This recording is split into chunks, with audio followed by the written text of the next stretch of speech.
رفتنت قصدی غزل بود، قصد شیرین نسروده، قصد یک مردی مسافر به پناه و سر سپرده.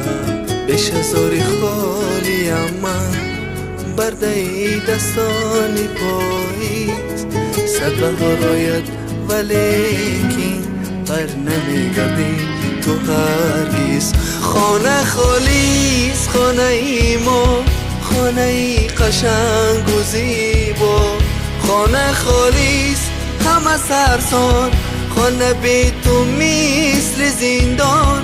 خانه خالیست خانه ای ما، خانه ای قشنگ و زیبا، خانه خالیست همه سرسان، خانه بی تو مثل زندان.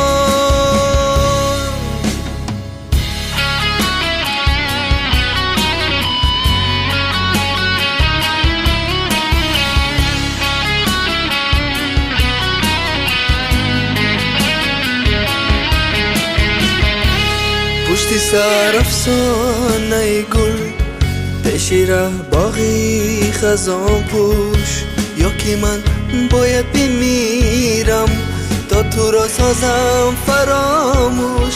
سختی سختی سختی سخت است لحظه تلخی جدایی، لحظه که رخ بندی باز و پس دیگر نایی.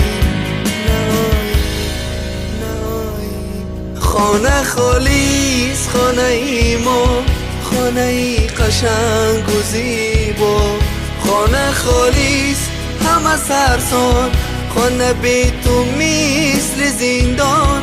خانه خالیست خانه ای ما، خانه ای قشنگ و زیبا، خانه خالیست همه سرسان، خانه بی تو مثل زندان.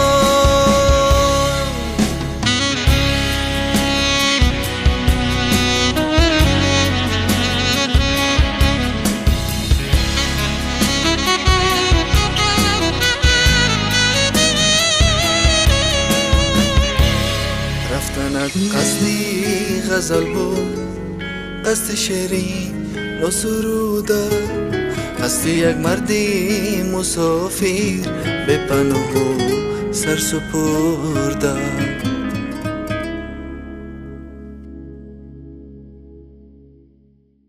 خانه خالیست خانه ای ما، خانه ای قشنگ و زیبا، خانه خالیست همه سرسان، خانه بی تو مثل زندان.